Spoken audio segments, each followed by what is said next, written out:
Jésus a changé l'eau en vin. Ils sont même qu'il ait bu du vin à l'occasion. Jean 2, 1, 11, Matthieu 26, 29.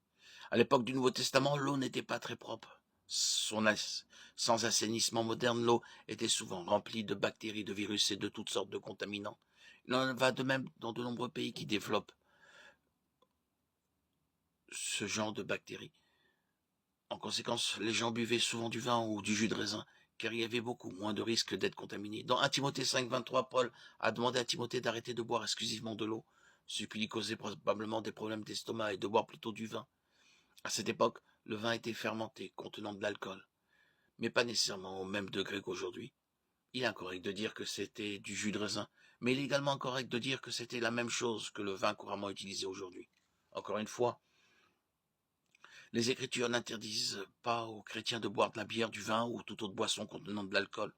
L'alcool n'est pas en soi entaché de péché, c'est de l'ivresse et de la dépendance à l'alcool dont un chrétien doit absolument s'abstenir.